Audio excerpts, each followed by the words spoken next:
Now at 11, one man's anger caught on camera why he decided to smash in a restaurant window, sending glass flying. Plus, working to end officer-involved shootings, a controversial bill gets Governor Newsom's signature. Tonight, we hear from Central Coast law enforcement and why they say there's still more to be done.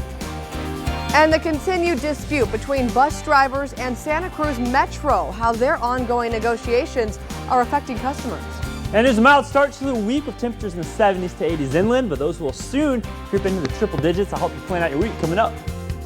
And how soon is too soon to diet? A popular weight loss program's new app is under fire tonight for its new target audience. This is KION News Channel 546 at 11. With gratitude, with appreciation, and with a deep sense of responsibility, in a hope that we can reduce the number of lives lost and we can begin to build trust and heal. Hopeful words from Governor Newsom today after he signed Assembly Bill 392, known as the California Act to Save Lives.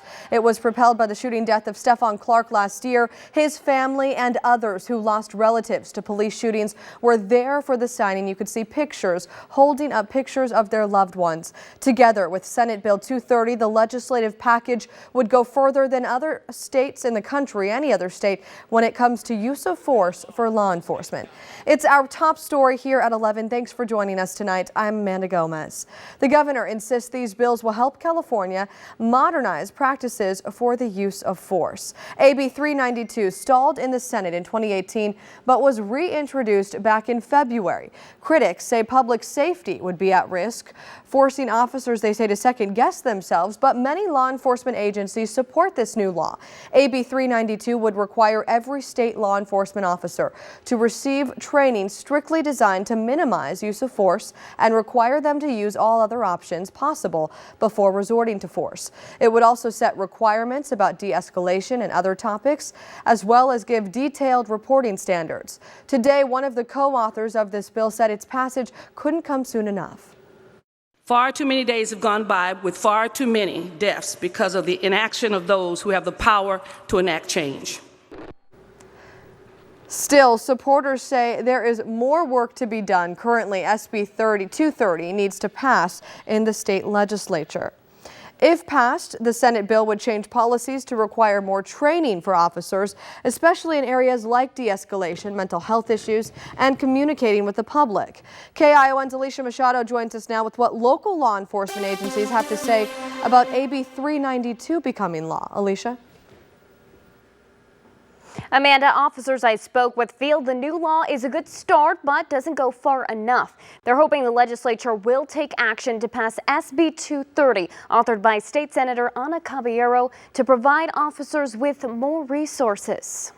Governor Gavin Newsom put pen to paper Monday, signing AB 392 into law. It's one thing to sign a piece of paper, pass legislation. It's another to change hearts and minds, to change culture, to change the way people conduct themselves. The legislation only allows officers to use deadly force when there is an imminent threat of death or serious injury to an officer or other people. The Salinas Police Officers Association was against the original bill, along with other law enforcement agencies who had concerns over language that defined what is considered necessary use of deadly force. They felt it could potentially criminalize officers.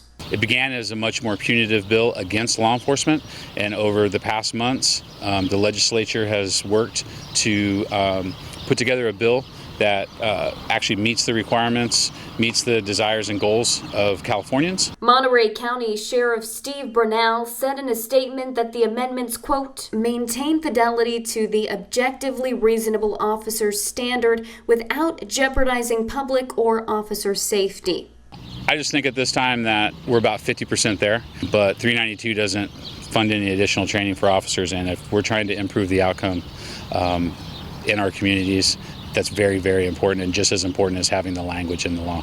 Knowlton says SB 230 would provide officers with critical mental health, de-escalation, and scenario-based training, along with funding, provisions that the association feels are necessary in order for AB 392 to be successful.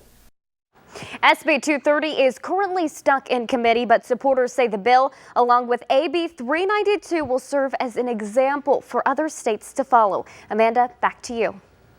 All right, Alicia, thank you. To news across the nation now, red flag laws could help prevent mass shootings. Those laws allow families and law enforcement to remove firearm privileges from anyone who may be a danger to themselves or others. In one study, researchers found that in 21 cases of gun violence from 2016 to 2018, those involved declared their intent to commit a mass shooting, but were able to limit access to guns with help from red flag laws. They believe that intervention can play a role in efforts to prevent future mass shootings. With the nation on high alert in the aftermath of recent mass shootings, police across the country have arrested several men they say expressed interest in their own domestic terror attacks. The first in Ohio, a 20-year-old self-proclaimed white nationalist was arrested after making a threatening post about a mass shooting at a nearby Jewish community center. He also attended the deadly 2017 rally in Charlottesville. That kicked off a very intense investigation. He was charged initially right now with telephone communication harassment and aggravated menacing. 2 other men were arrested in Florida and Connecticut for making mass shooting threats over text, and the other for trying to buy a large capacity gun magazine out of state. Investigators also discovered numerous weapons and tactical gear inside his home. In your crime alert, a Salinas man was convicted last week of continuous sexual abuse of 2 minors and lewd contact with another victim. Back in August 2018, 2 of the victims told their family that Alexander Cortez had been molesting them for years. They said they didn't report it because they were afraid no one would believe them. Cortez will be sentenced in October. He faces 75 years in prison. A man is behind bars tonight after a Salinas taxi driver and his son were brutally attacked over the weekend. This all happened late Saturday night in North Salinas. Police arrested 39-year-old Joshua Guevara, who they say is from out of town. Officers say they found him hiding out in the Buffalo Wild Wings bathroom after the attack. Police say it started earlier that night when Guevara demanded a ride from the taxi driver. They say he refused. The taxi driver refused. That's when Guevara pulled out a knife and stabbed him. When he started stealing from the man, that's when the driver's son stepped in. Police say intervention isn't always the safest move, but it's a personal choice. Who knows? The fact that he intervened could have, helped the first victim in not being more seriously hurt. Keep in mind, police say it is important to keep yourself safe. If you see a violent altercation take place, just be a witness. Guevara was booked into the county jail for robbery and attempted murder. Court records show he pled not guilty in court today.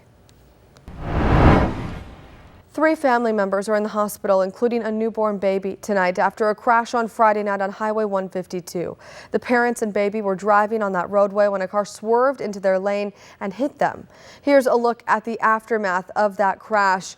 A total of 3 cars were involved, but CHP says that family had the worst of the injuries. At the time of the accident, the family was headed home together after their son was just released from the NICU. All 3 were flown to different trauma centers. A family member says the accident has hit them hard. Our family, Abraham, he's absolutely the last one of us that deserves it. We hope that the baby's going to be able to at least see his mom or his dad at some point. The family says the mom, dad, and baby have yet to be reunited. CHP says it doesn't look like drugs or alcohol were factors, but the crash is under investigation.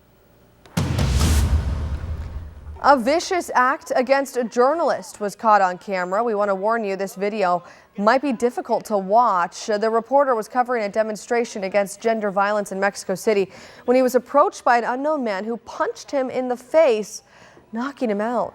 Fortunately, he was not badly hurt. This is under investigation now. In Seattle, police are looking for this man who smashed in a restaurant window after he was asked to move his car from a no parking zone.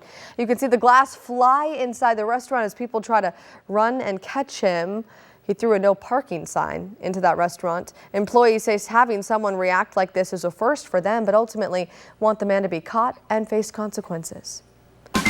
All right, let's send things over now to our Weather Authority meteorologist, Zach McIntyre. Thank you, Amanda. It was a nice day here on the Central Coast. Very mild temperatures inland, really only 70s to 80s. We had a couple 90s out there right now. Temperatures are mild, mostly in the 60s all across the central coast. Around the bay, we're talking low 60s and just a degree or two warmer for places like Parkfield at 64 degrees. Now, heading into tomorrow, we're going to see inland spots warming up about 6 to 8 degrees. Coastal spots will stay very similar to what we were today. Maybe a little bit warmer up in Santa Cruz, but for places around the bay, we'll wake up to upper 50s, and there'll be another drizzly start. So for that morning commute, give yourself a couple extra minutes. Expect a few slick spots in the road. We're not going to see quite as much drizzle as we saw this morning, but I am thinking we'll have one more day of those drizzly conditions here on the Central Coast. Moving into lunchtime, temperatures mostly in the upper 60s for Monterey into the peninsula. A few breaks of sunshine for Monterey, but we'll keep those clouds really throughout the day on the southern portion of the coast. Moving into dinner time, temperatures will mostly be in the mid 60s, so a nice day on the coast. I'd bring that jacket for the morning and evening hours. Inland spots, though, you can leave that jacket at home. I'll tell you about those warm temperatures coming up in just a little bit, Amanda. All right, Zach, we'll see you then. Thank you. This developing story now out of Capitol Hill. 2 U.S. representatives blocked from visiting Israel and the Palestinian territories are speaking about the trip they would have had. They claim the Israeli government is violating human rights and shut down their trip to avoid exposure. Both congresswomen gave emotional testimonies during a press conference today, one even consulting with her family to help her make the ultimate decision not to go. I think my grandmother said it beautifully when she said, I'm her asfur. Asfur in Arabic means her bird. And she said, I'm her dream manifested. I am her free bird. So why would I come back and be caged and bow down when my election rose her head up high, gave her dignity for the first time?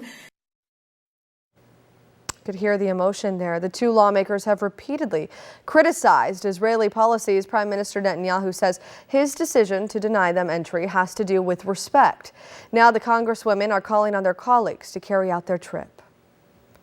The creepy, crawly consequence that spiders face after a big storm. That story coming up. Plus, buses delayed in Santa Cruz County, the reason behind the slowdown and how your commute could be affected. And a bad case of mistaken identity leaves one man the victim of a violent beating.